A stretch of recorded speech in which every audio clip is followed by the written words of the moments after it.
5장 12절부터 22절 말씀까지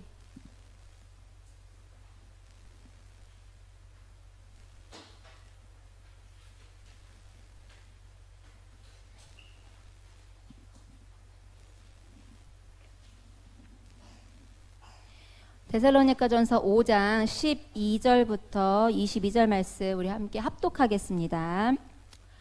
형제들아, 우리가 너희에게 구하노니 너희 가운데서 수고하고 주 안에서 너희를 다스리며 권하는 자들을 너희가 알고 그들의 역사로 말미암아 사랑 안에서 가장 귀히 여기며 너희끼리 화목하라. 또 형제들아, 너희를 권면하노니 게으른 자들을 권계하며 마음이 약한 자들을 격려하고 힘이 없는 자들을 붙들어주며 모든 사람에게 오래 참으라.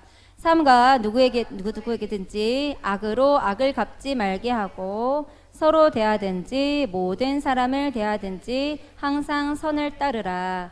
항상 기뻐하라. 쉬지 말고 기도하라. 범사에 감사하라. 이것이 그리스도 예수 안에서 너희를 향하신 하나님의 뜻이니라. 성령을 소멸하지 말며 예언을 멸시하지 말고 범사에 헤아려 좋은 것을 취하고 악은 어떤 모양이라로 버려라. 아멘. 할렐루야. 감사합니다. 네, 찬양을 통해서 영광을 돌리고 하는 모습을 통해서 은혜를 함께 나눈 것 같습니다. 오늘 저녁에 참 은혜가 있습니다. 이 시간 우리에게 은혜가 있습니다. 우리는 성령의 이끌림에 자유가 있어야 되는데 우리 사람들은 기도를 할 때 우리가 이렇게 기도하잖아요. 그러면은 내가 바라는 그 기도의 응답에 이렇게 바라는 것들이 있어요. 그래서 내가 이렇게 됐으면 좋겠다라는 그 어떤 그 나도 모르게 길을 정한다는 거죠. 근데 이렇게 우리가 원하는 결과로 몰고 가려는 그런 경향이 있는데 그러나 우리의 길과 하나님의 길은 다를 때가 너무나 많죠. 이렇게 우리의 길과 하나님의 길은 다를 때가 많이 있는데 우리가 모든 자유하게 하나님을 잘 따라가는 것이 신앙생활이 성공하는 것이고 그것이 합쳐져서 우리 인생이 하나님 안에서 하나님의 자녀로서 성공하는 것이 아닐까 생각합니다. 인생은 내 힘만으로 될 수 없습니다. 그리고 또 내 힘만으로 돼서는 안 되죠. 내 힘만으로 된다면 이제 내가 신인 거니까 내 힘만으로 돼서도 안 됩니다. 하나님이 몰아주셔야 되는 것이고 하나님 뜻대로 되는 것이 진짜 인생입니다. 그래서 우리를 통해 영광 받으시고 우리를 통해 당신의 사랑이 얼마나 큰지 우리의 삶을 통해 당신의 사랑이 얼마나 크고 위대한지를 보여주시는 것, 그리고 또 그것을 하나님의 자녀인 내가 아는 것, 내가 알고 그것에 감사하면서 기뻐하는 것, 이것이 진짜 인생일 것입니다. 이 시대에 그래서 그런 인생을 살도록 우리 믿는 자를 이렇게 불러주신 것입니다. 하나님의 뜻이 이루어지는 것이 내 인생의 최고의 복인 것을 믿지요. 네, 할렐루야. 아멘. 아멘. 오늘 데살로니가전서 5장 말씀을 읽었습니다. 이 중에서 우리 하진이 하영이하고 제가 이렇게 하는 게 있어요. 하진이 하영이하고 하는 게 항상 선을 따르라. 그리고 항상 기뻐하라. 그리고 쉬지 말고 기도하라. 범사에 감사하라. 요 네 가지를 하진이 형이랑 가끔 외우거든요. 그러면서 율동을 해요. 어떻게 하느냐면은 선을 행하는 것은 이렇게 손을 내밀 이렇게 하는 거잖아요. 선을 행하라. 그리고 항상 기뻐하는 거. 기쁨은 어디서 나올까요? 기쁨은 배에서 나오는 것 같아요. 배에서 웃을 때도 배가 떨리잖아요. 웃을 때도 배가 떨리고 우리가 또 우리 속담 중에 또 이렇게 사촌이 땅을 사면 배가 아프다고 기쁨의 반대에 슬픔 이렇게 했을 때 배가 아프다고 기쁨은 배에서 나는 것 같습니다. 그래서 항상 기뻐하라. 그리고 기도는 입에서 하잖아요. 쉬지 말고 기도하라. 그리고 범사에 감사하라. 이렇게 해서 아이들한테 가끔 얘기를 해줘요. 그래서 이것이 우리 아이들이 요절을 뭐 이렇게 많이 외우지 않더라도 그것을 통해서 삶으로 드러나고 어떤 그 지식적인 것이 아니라 삶의 지혜로 나타나고 말씀이 삶으로 드러난다면 그것이 하나님께 영광 돌리는 것이 아닐까 생각을 합니다. 근데 오늘 이 말씀에 선을 따르라 라는 말씀이 있는데 여기에서 이제 반대되는 것이 선의 반대가 또 뭘까요? 악이죠. 악은 하나님이 제일 싫어하는 것인데 악하고 또 공통된 단어가 죄입니다. 그래서 죄에 대해서 오늘은 좀 우리가 보려고 하는데 제가 이 말씀을 준비하면서 제가 작년에 목사님 태국 가셨을 때 이 자리에 섰더라고요. 그때가 6월 달이었더라고요. 그래서 1년 정도 됐구나. 그래서 목사님이 이렇게 방금 전화 왔었어요. 이렇게 예배 전에.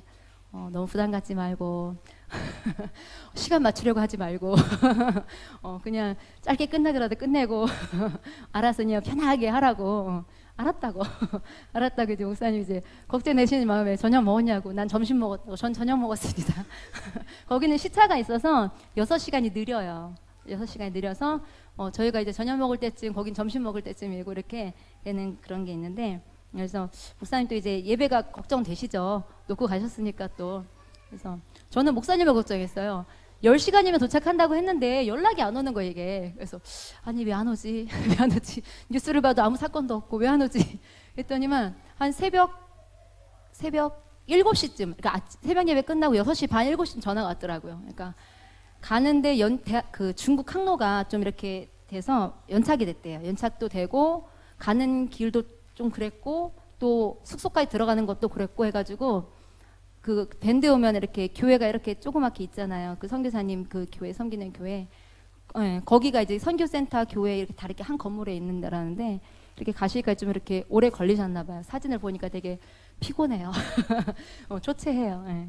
피곤한데 그래도 그 가운데서 하나님께서 일하심이 있죠. 하나님의 일하심 우리는 취해야 되고, 어떤 불만이나 어떤 죄가 내 마음을 이것을 누르거나 내 마음을 사로잡게 해서는 안 됩니다. 하나님께서 우리에게 항상 주시는 하늘의 만나가 있어요. 매일매일의 만나.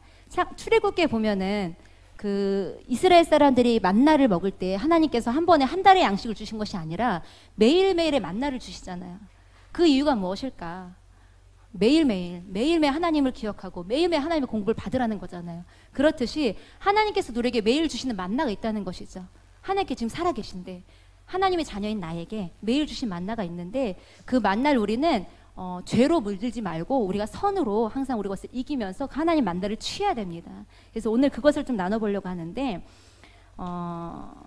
고민스러운 것이 있습니다. 뭐냐면은 사람들이 이제 죄에 대해서 이제 고민스러워한다는 것이죠. 우리 청년들도 학생들도 물어보면 가장 걸리는 게 거짓말이에요.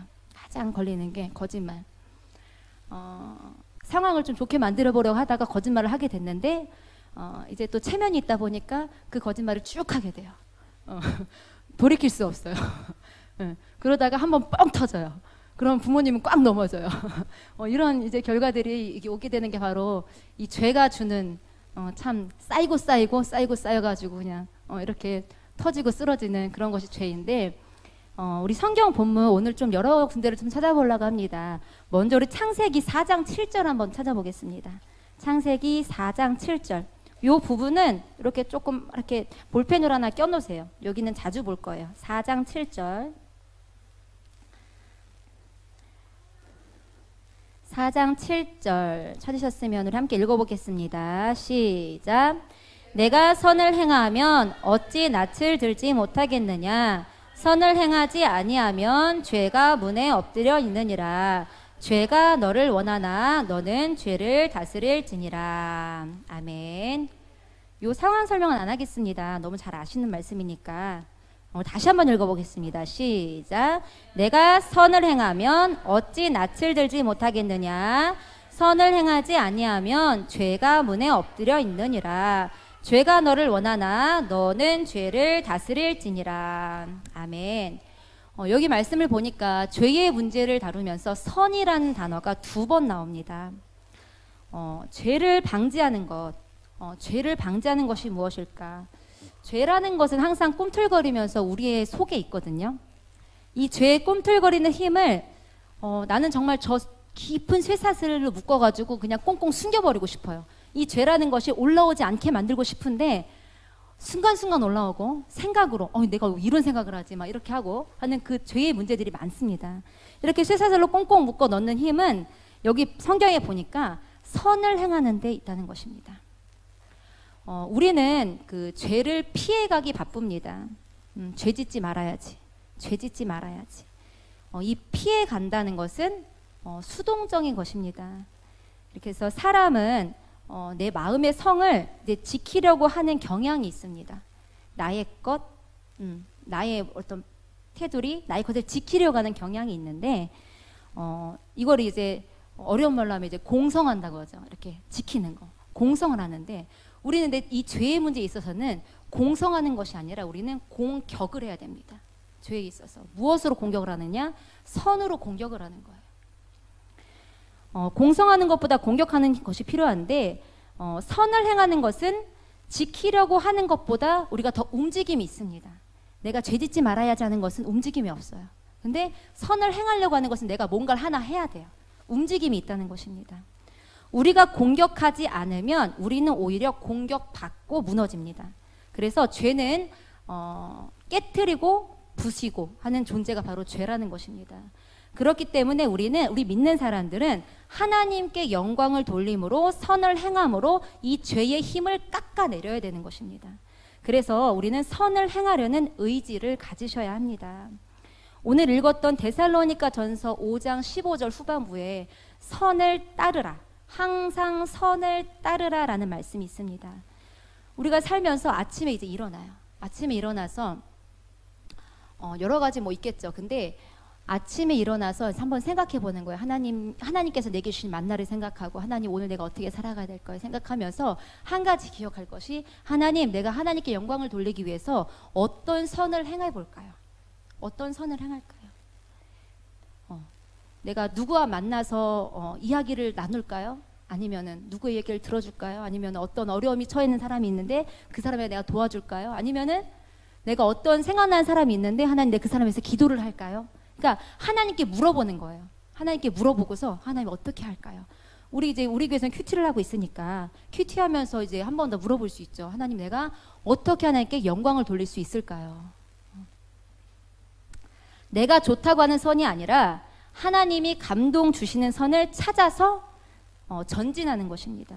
그러면은 죄가 끼어들 틈이 없습니다. 내 생각이 내 마음이 하나님께 집중되어 있고 내가 선을 행하려고 하거든요. 그러니까 죄는 내 마음 안에 들어올 틈이 없는 거예요. 적극적으로 선을 찾아 행하는 행실이 내 삶을 차지하게 해야 됩니다. 그래서 그것이 죄를 막는 최선의 방법입니다. 저는 이제 바둑을 안 해봤어요. 근데 바둑을 할 때, 정곤아 바둑 해봤지? 바둑 해봤고, 하영이도 요즘 바둑 배워요. 바둑 해봤고, 바둑 해보신 분들 많이 있죠. 바둑을 할 때 또는 게임을 할 때, 정곤 여기도 깨어있네. 게임할 때, 게임할 때, 또 운동할 때, 그렇지? 운동할 때 이런 말을 합니다. 공격이 최선의 방어다. 이런 말을 하거든요. 김찬 쌤 맞죠? 공격이 최선의 방어다. 맞죠? 네. 선한 행실을 한다는 건 착한 행동을 보인다는 것은 이제 어둠이 아니라 빛입니다. 착한 행실, 선한 행동, 이것은 빛인데 빛이 비추면은 어둠이 사라지고 빛으로 채워집니다. 그래서 우리는 어둠을 없애려고 노력하지 말고 빛을 바라는 것입니다. 우리가 어디에 매여 있어요. 내가 어디에 뭐 이렇게 나도 모르게 중독돼 있는 것 같아요. 그러면은 빛을 찾아서 내가 그것을 자꾸 해보는 거예요. 그러다 보면은 어느새 내 시간과 내 마음이 이쪽으로 향해 있고 이것이 분리돼 있어요. 그것이 전에보단 덜해요. 덜하다가 나중에 하기 싫어져요. 이렇게 되는 것입니다. 우리는 어둠을 극복해 보려고 캄캄한 밤에 헤매지 말고 빛을 비춰야 됩니다. 선을 행해야 됩니다. 아침에 선을 계획하지 않으면은 하루 종일 죄가 가득합니다. 하루에 한 가지씩이라도 선을 계획해 보시길 바랍니다. 이제 그것이 가능해지면은 감동에 따라 움직이게 됩니다. 하나님이 오늘 나에게 무엇을 원하시는가 생각나는 것이 있으면 하나님이 내게 빛을 비추라는구나.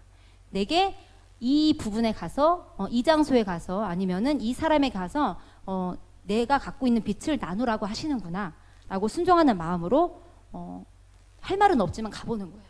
할 말 없지만 가보고 나눠보는 것입니다. 그래서 나는 할 수 없지만 내 안에 예수님이 살아 계시기 때문에 나는 빛을 비출 수가 있는 것입니다. 말하지 않아도 예수가 전해지는 삶이 얼마나 멋있습니까? 우리가 제자훈련 할 때도 배우잖아요. 전도하는데 몇 가지 방법이 있습니다 하면서 예수님을 이렇게 복음을 제시하는 방법도 있고 또 한 가지 방법은 내 삶을 통해서 전도가 되는 것이죠. 이것이 진짜 전도죠. 내 삶이 전도가 되는 거. 우리 식구 전도가 제일 힘들잖아요. 집에서도 회사에서도 항상 동일한 나의 모습을 보여줘야 되거든요. 흐트러지지 않은 나의 모습, 죄에 노출되지 않는 나의 모습, 아, 진짜 믿는 사람이구나. 아, 예수 믿으면 저렇게 되는구나. 나도 언젠간 가봐야지. 내 식구더라도. 이렇게 되는 것입니다. 그래서 내 계획대로 되어지지 않는다고 해도 하나님의 뜻이 있겠지 순응하면서 원망하지 않고 감사하면서 선을 행하는 삶, 그것이 참 기쁜 삶입니다. 아멘. 아멘. 제가 수요 예배, 금요 예배 이런 걸 중학교 때부터 드렸어요. 정곤아, 중학교 때부터 드렸어.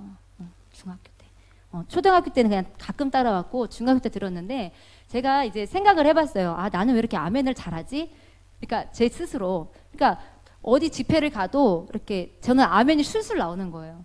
이렇게 술술 나오다 보니까 어떤 그 종교적인 세미나가 아닌데 갔다가 어느 순간 아멘이 나올 때가 있는 거예요. 이러면 안 되지 하면서 네, 네, 그 패턴 지켜줘야 되잖아요. 그 분위기에 아멘하면 안 되는데. 그러니까 한번 음악 어떤 세미나에 갔다가 저도 모르게 아멘이 나온 거예요. 그래서 이 자연적으로 나오는 이 아멘 어떡하지 하면서 근데 이제 학생 때부터 말씀을 들으면서 아멘 하는 거, 아멘은 이제 네 그렇습니다 하면서 내 삶에 내 영에다가 심는 거예요. 내 것입니다 하면 심는 거예요. 그래서 우리 집사님 권사님들도 목사님 말씀하실 때 아멘 하시면은 그 말씀을 나한테 심는 거예요. 우리가 경청하지 않으면 졸게 돼 있거든요. 사람하고 이렇게 대면해서 얘기하다가 이 사람의 말이 안 들려요. 그러면은 두 사람이 앉아 있다가 졸게 돼요. 그런 경험 있으시죠? 그런 경험 있습니다. 그래서 우리는 경청을 해야 되는데 이렇게 목사님 말씀에 선포됐을 때 아멘 하면서 받는 것은 이제 그것이 내 것입니다 하면서 한 단계 빨리 나가는 방법이죠. 그러니까 쓰는 것도 중요해요. 쓰는 것도 중요한데 아멘하고 먼저 받는 것은 쓰면은 저는 잘 안 봐요. 집에 가면 잘 안 보게 되더라고요. 저는 뭐 이렇게 정리해야지 하다가도 안 봐요. 목사님 숙제 낸 것도 전 잘 솔직히 말은 못해요. 까먹고 못하고 막 그 전에 빨리 하고 막 아니면은 끝나자마자 해야 되고 주중에 기억이 잘 안 나요. 근데 이 시간에 말씀 아멘으로 땡기고 하는 것은 이건 내 거잖아요. 아멘, 아멘 하면서 받는 것이 참 중요합니다. 그래서 목사님 말씀하실 때 아멘 했으면 좋겠어요. 그래서 이제 넘어가서 이제 선을 행하는데 한 가지 제언하면은 이제 이거는 이제 이광성 목사님께서 이제 제안을 해주신 거예요. 뭐냐면은 자기 전에 하루를 정리해 보는 거예요. 3줄을 적으라는 거예요. 3줄을 적는데 첫 번째 한 줄은 오늘 하루 동안 나 있었던 일 중에서 가장 힘들었던 거. 이래서 힘들었습니다 하면서 이렇게 딱 하나 적는 거예요. 그 다음에 두 번째 줄에다가는 오늘 내가 하면서 가장 기뻤던 일. 오늘 살면서 이건 진짜 기쁘고 보람됐다. 정말 이건 정말 좋았다는 것을 한번 적어보는 거예요. 그 다음에 세 번째는 내일 할 일 중에서 내가 가장 중요한 일, 내가 해야 될 중요한 일, 조금 더 나아가면은 하나님께 영광을 돌리기 위해서 내가 할 수 있는 제일 중요한 일을 적어보는 거예요. 자기 전에 바른 자세로 앉아서 핸드폰에 적는 것도 아니고 바른 자세로 앉아서 글씨로 내 정자세로 내 글씨로 쓰는 거예요. 그러면은 이제 하루가 정리가 되잖아요. 그러면서 이제 안 좋았던 일을 쓰면서 속상은 하지만 이 적으면서 해소가 된다는 것입니다. 해소가 되면서 나의 스트레스 수치가 0으로 이렇게 딱 세팅이 되는 거예요. 그러면서 성령님께서 나를 또 이렇게 만져주시고 하는 그 모습, 하루를 정리하는 모습. 이러면서 하루를 정리하면서 선을 계획해보는 것도 참 좋고 또는 큐티하면서도 선을 계획해보는 참 좋은 것 같습니다. 이렇게 의식적으로 선을 행하는 것이 죄가 나를 원하지도 못하게 막는 것입니다. 하나님만 나를 원하는 것이 아니라 창세기 말씀에 보니까 오늘 죄도 나를 원한다라고 했어요. 죄라는 것이 마치 인격인 것 같습니다. 사람이 나를 원하듯이 죄가 나를 원한대요. 어떤 사람이 나를 부르듯이 죄가 나를 원한다라고 있는데 죄와 함께 다니는 것이 바로 악한 영들입니다. 사탄 마귀 귀신이죠. 그래서 죄와 짝을 이루어가는 이 세력이 지금 내 삶을 원하고 있다. 죄가 나를 원하고 있다. 선을 하지 않으면은 죄가 나를 원하고 있다. 이 죄라는 것이 음흉하게 나를 쳐다보고 있고 나의 삶에 있어 노략질 하려고 쳐다보고 있고 틈을 노리고 있다라는 것입니다. 어둠이 나를 다스린다는 거예요. 이 사람이 선을 계획하지 않는구나. 이 사람에게는 내가 발 디딜 틈이 있겠구나 라고 죄가 문 앞에 있어서 나를 노려본다는 것입니다. 기회를 타서 저 놈을 넘어뜨려야겠다. 이렇게 벌써 전략을 세우고 준비하는 것입니다. 그러면 우리는 어떻게 해야 되는가? 우리 그리스도인들은 예수님 안에서 새로운 본성을 가졌습니다. 이렇기 때문에 선을 행하지 않으면은 선에 걸맞는 새로운 성품을 내가 나타내지 않으면 내 스스로 정죄감이 듭니다. 그러니까 내가 예배는 드리는데 뭔가 공허함이 있는 거예요. 내가 그리스도인답게 살지 못하는 것 같고, 뭔가 이렇게 양심이 뭔가 이렇게 좀 껄끄럽고 뭔가 이렇게 느껴진다는 것입니다. 이제 양심이 있는 사람은 좀 더 느끼게 되고 이렇게 되는데, 이렇게 살면 안 되는데 하면서 하지만, 이렇게 이제 그리스도인은 우리 세 사람의 본성을 가진 교회 다니는 사람들은 그런 양심만 갖고 사는, 믿지 않는 사람들 중에서 양심 갖고 사는 사람들 있잖아요. 양심 갖고 착한 일 하고 좋은 일 많이 하는 사람들 있잖아요. 근데 그 양심보다 더 우리 그리스도인들은 더 밝게 선을 행하지 않으면은 이러면 안 되는데 라기보다는 정죄감을 갖고 우리 그리스도인들은 수치감을 갖게 된다는 것입니다. 선을 행하는 사람을 봐요. 그러면은 수치감 우리가 느끼게 돼요. 난 저렇게 못하는데, 난 저렇게 봉사 못하는데, 나는 저렇게 뭐 이렇게 하지 못하는데 하는 그런 수치감을 느끼고 정죄감을 갖게 되어 있습니다. 이것이 믿는 사람에게는 아주 굉장히 괴로운 것이라는 것입니다. 그래서 창세기에 낯을 들지 못한다는 것은 하나님께 얼굴을 들지 못한다라는 것인데, 아이들도 죄가 있으면 뭔가 모르게 움츠려 있고 고개를 들지 못해요. 이렇게 목사님 얼굴도 잘 쳐다보지도 못하고 눈도 못 마주치고, 죄가 있으면 뭔가 이제 껄끄러운 거예요. 내가 한 주간 뭔가 모르게 나도 인정하는 죄를 짓고 온 거예요. 나도 좀 이렇게 이건 좀 수위를 넘어섰어라는 죄가 이렇게 있으면 눈을 못 마주치는 거예요, 애들이. 이렇게 아이들도 그렇게 되는데, 이제 뭔가 목소리가 떨린다던가 이렇게 감춰보려고 하지만 뭔가 이제 불협화음이 나고 이상해집니다. 주님하고 부를 때 기도하는데 성령님이 내게 임하시고 기쁨이 찾아오고 친밀감이 있어야 되는데, 우리 안에 죄가 있고 선을 행하지 못하면은 내 안에 이런 작용이 일어나는 것이 힘듭니다. 주님하고 부르는데 뭔가 모르게 이렇게 소통이 안 돼요.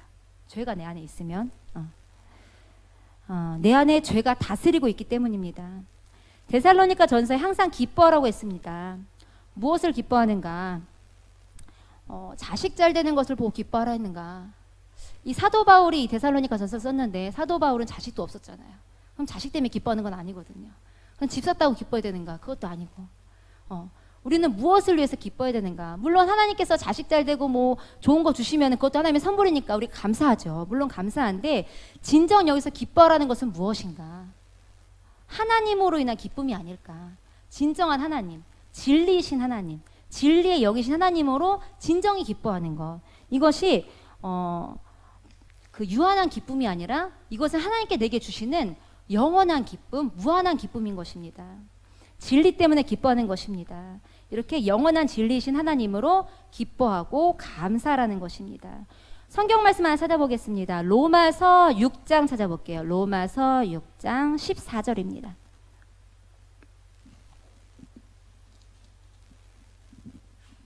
로마서 6장 14절.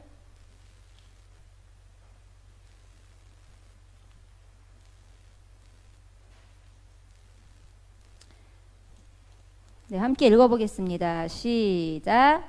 죄가 너희를 주장하지 못하리니 이는 너희가 법 아래 있지 아니하고 은혜 아래 있음이라. 아멘.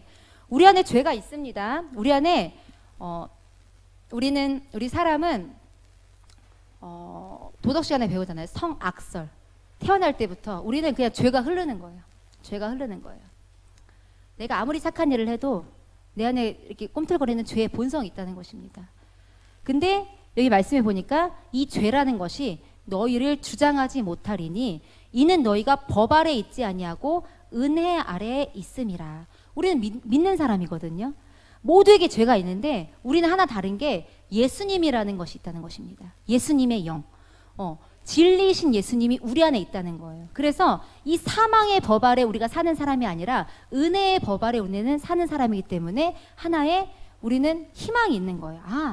내 안에 죄가 있지만 죄로만이 사는 게 아니구나. 넘어지고 또 넘어지지만 내가 죄의 법 아래 있는 것이 아니라 은혜의 법 아래에 있구나. 로마서 8장 1절 읽어보겠습니다. 로마서 8장 1절 함께 있습니다. 그러므로 이제 그리스도 예수 안에 있는 자에게는 결코 정죄함이 없나니. 아멘. 우리는 예수님을 믿어서 새 사람이 되었습니다. 우리는 예수님 안에서 거듭난 사람이 되었습니다. 우리는 예수님 안에서 의인인 것입니다. 사실은 우리는 죄인이 아닙니다. 죄가 내 안에 있지만 내가 거듭난 죄인으로서, 그러니까 죄가 예수님이 옴으로써, 내 안에 옴으로써 나는 거듭난 의인이 됐다는 거예요. 죄가 있지만 나는 의인인 것입니다. 그래서 예수 안에서 의인인 것입니다.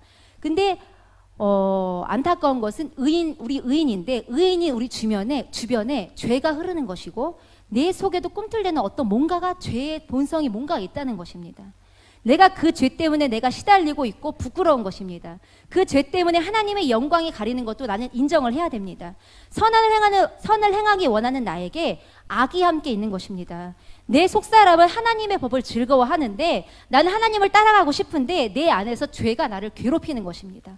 그래서 이 죄의 법하고 하나님의 영광을 돌리는 선에 하나님께 따르는 법하고 나를 싸운다고 하잖아요. 사도 바울이 고백하잖아요. 로마서 7장 21절 읽어보겠습니다.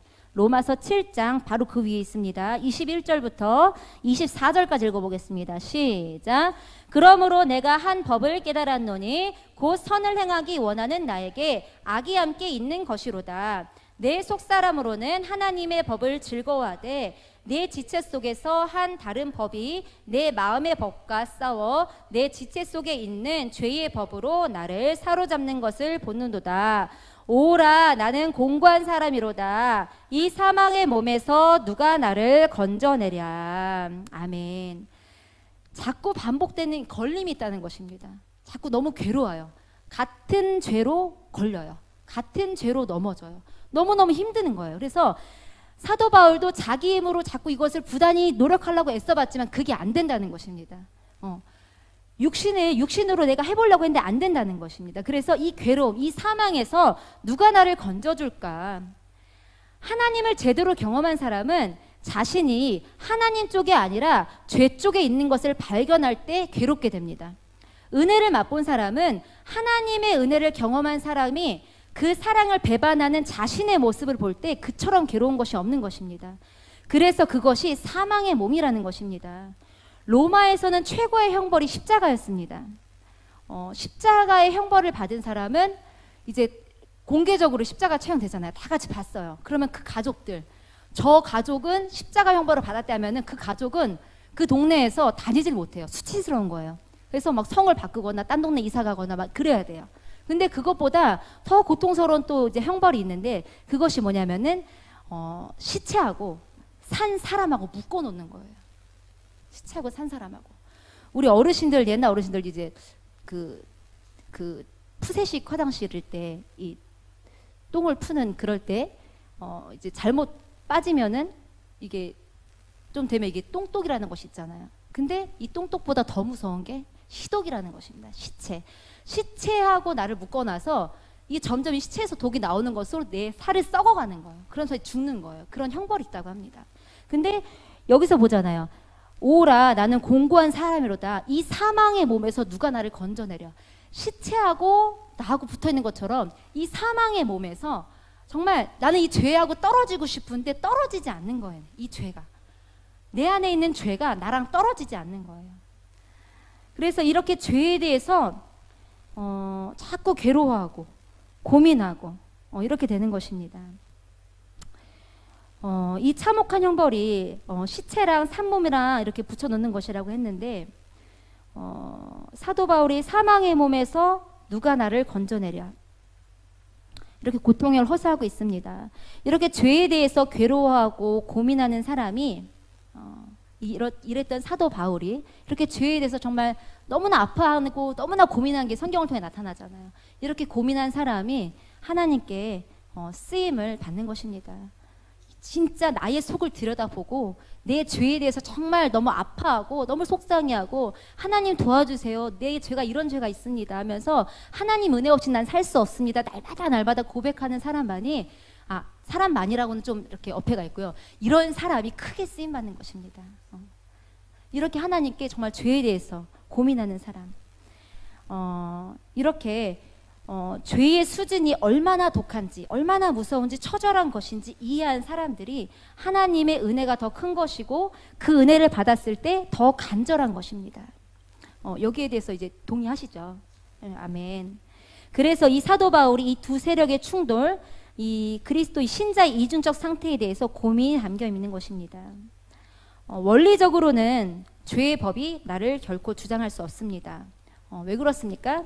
나는 예수 안에서 새 사람이 되었으니까, 의인이니까 예수의 법 안에서는 죄의 법이 결코 나를 주장할 수가 없습니다. 원리적으로는 그런데 나는 여전히 죄의 법이 나를 주장할 수 있는 현실에 서 있다는 것입니다. 죄의 법이 나를 다가오고 또 은혜의 법이 나를 감싸는데 내가 선을 따라 행하지 않는다면은 나는 이 사망의 법에 끊임없이 끌려간다는 거예요. 그렇게 되면 어떻게 되는가? 내가 아무리 은혜의 법에 있다 할지라도 죄의 법에 노출되어 있기 때문에 나는 여기에 묶여 산다는 것입니다. 내가 아무리 구원받았어요. 구원받았지만 이 세상에 천국을 누려야 되는데 천국을 누리지 못하고 죄의 법 안에서 거짓된 것에서 거짓된 편말 가운데서 자꾸 그곳에 끌려다닌다는 것입니다. 우리 한번 찾아보겠습니다. 갈라디아서 5장 16절 찾아보겠습니다. 갈라디아서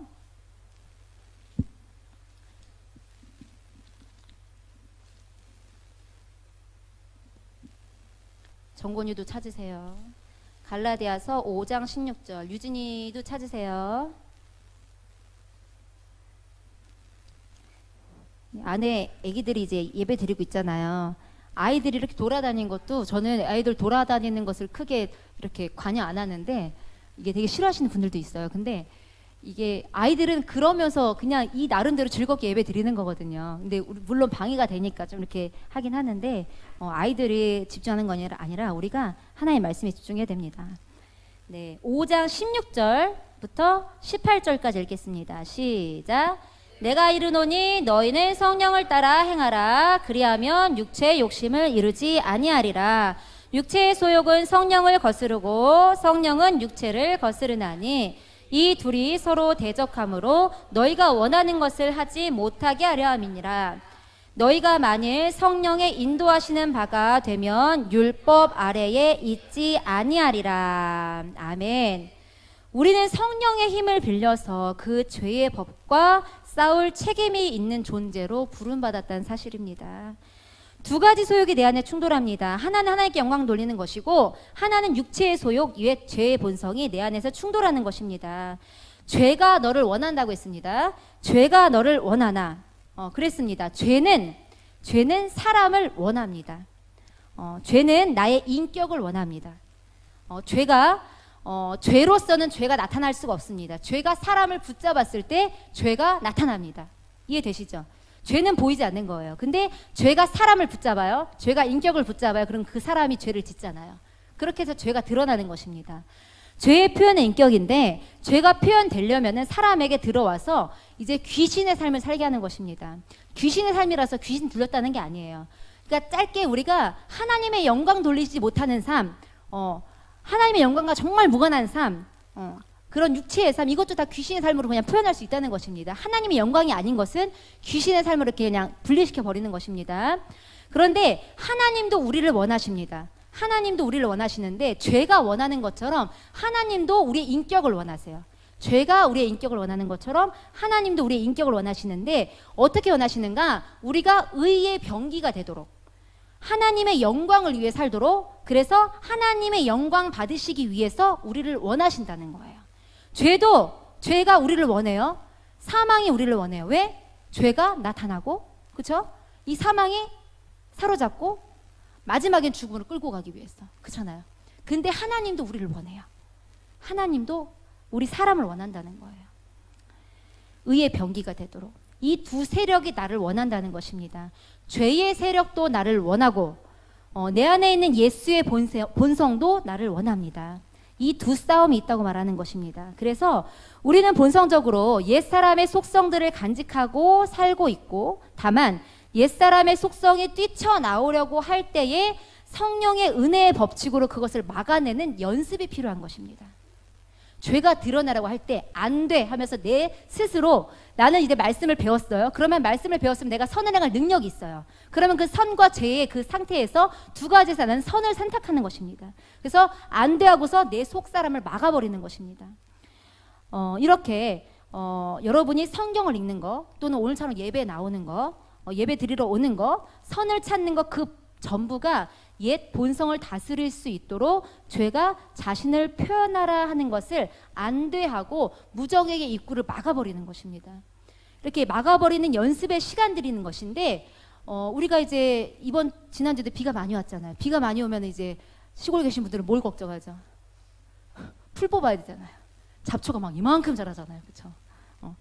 우리의 마음에도 이 잡초라는 것을 끊임없이 뽑고 또 곡식은 어떻게 됩니다? 끊임없이 영향을 줘야 되잖아요. 우리의 마음에 죄는 끊임없이 뽑아버려야 되고 우리의 마음에는 예수의 영에는 끊임없이 물을 줘야 돼요. 무슨 물을 주냐? 성령 우리가 항상 마셔야 되는 거예요. 날마다 아까 초반에 말씀드렸듯이 하나님의 만나, 하늘의 만나를 날마다 마셔야 되고 날마다 먹어야 되는 것입니다. 그렇게 할 때에 우리가 하나님 영광을 위해 살게 되고 우리는 의의 병기가 되는 것입니다. 그 밑에 갈라디아서 5장 22절 23절 읽겠습니다. 시작. 오직 성령의 열매는 사랑과 희락과 화평과 오래 참음과 자비와 양성과 충성과 온유와 절제니 이 같은 것을 금지할 법이 없느니라. 아멘. 옛사람의 속성들이 내 안에는 욕망의 무적행 속에서 뛰쳐나오려고 할 때에 성령의 도우심으로 우리는 다스려야 하고 막아내야 한다는 것입니다. 그래서 우리의 믿음의 씨앗이 큰 나무로 자랄 수 있습니다. 우리의 믿음의 씨앗이 죽을 때까지 씨앗되면 안 되잖아요. 우리의 믿음의 씨앗이 자라나야 됩니다. 이것을 한마디로 말하면은 교회에서 성령 충만이라고 말할 수 있습니다. 오직 성령 충만을 구하라는 것입니다. 그러면 옛사람의 본성을 다스릴 수 있다는 것입니다. 내가 죄를 이길 수 있는 것이 아닙니다. 내가 죄를 이길 수 있는 것이 아니라 내가 이제 죄에 반대되는 그 방향으로 나아가려는 것은 내 의지가 조금은 필요합니다. 내 의지가 그것을 움직여야 돼요. 내가 움직여야 되는 것이지만은 내 노력의 일부분이 필요하지만 그러나 죄를 다스리고 이길 수 있는 힘은 예수 그리스도의 십자가의 은혜와 성령의 불같은 열정이 이기게 만드는 것입니다. 그래서 성령 충만하라고 말하는 것입니다. 세상으로 충만하면 안 됩니다. 그만큼 어둠의 영이 또 내 안에 들어오는 것입니다. 어둠의 세력이 어둠의 그늘이 나를 덮는 것입니다. 그래서 밝은 빛이 성령 충만을 구하는 그것이 우리에게 가장 유익을 주는 이제 기도다라고 하는 것입니다. 우리가 성령을 따르는 그 순종 작업을 해낼 때마다 내 자신에 대한 진지한 성찰을 해야 합니다. 그리고 나의 옛 본성에서 끊임없이 올라오는 그 무적행이 무엇인지 부단히 노력해 볼 필요가 있습니다. 나의 내면에 대한 진지한 성찰, 나를 진지하게 들여다봐야 되는데 목사님이 말씀하시잖아요. 옛날에 이제 그 믿음의 교부들은 정말 믿음의 그 깊이가 어쩜 이럴 수가 라는 그런 깊이와 그 내면의 성찰이 있었다고 하잖아요. 현대인들은 왜 그게 안 될까 봤을 때에 우리의 눈과 귀를 가리는 것이 너무나 많은 거죠. 생각할 틈을 안 줘요. 시계 보다가 핸드폰 보다가 뭐 인터넷 검색하게 되고 뭐 TV 보다가 어쩌다가 TV 끄고 자게 되고 생각할 틈을 안 준다는 것입니다. 그래서 요즘에 이제 TV에도 뭐 어쩌다 어른이나 뭐 이런 강연을 보면은 그 사람들은 생각을 많이 한 사람들인 거예요. 자기 성찰을 많이 해서 어떤 에너지가 나오는 거예요. 그러니까 믿음이 있든 없든 간에 뭔가의 성찰을 통해서 나오는 거거든요. 근데 우리 믿는 사람들도 이런 성찰이 있어야 된다는 것입니다. 성찰을 통해 난 뭘 봐야 되는가? 죄를 봐야 된다는 거예요. 내 안에는 죄가 뭐지? 나의 약점이 뭐지? 나를 흔드는 것이 무엇이지? 그래서 내가 인지가 됐어요. 그러면은 그것에 대해서 나는 끊을 필요가 있어요. 하나님, 내 이런 부분에 약합니다. 아니면 어떤 조상에 뭐 이렇게 여러 가지 죄가 있다거나 아니면은 내 주변에 이런 흐르는 것들이 있다거나 하면은 아니면 건강에 여러 가지 문제가 있어서 나는 힘들다 한다면은 하나님 나 이런 부분이 약합니다. 주님 도와주세요. 난 할 수 없어요. 주님 도와주세요. 주님 채워주세요 하면서 날마다 그걸 바라봐야 돼요. 그렇게 기도해야 돼요. 그것이 이제 옳은 길로 가는 기도죠. 막 쌍방 여러 가지 막 이렇게 하는 것보다 나의 성찰을 통해서 내 죄를 끊을 수 있는 그런 기도를 해야 됩니다. 우리는 날마다 말씀이라는 거울 앞에서 나 자신이 드러날 수 있도록 기도해야 합니다. 오늘 창세기 4장 말씀에 이런 말씀이 있었습니다.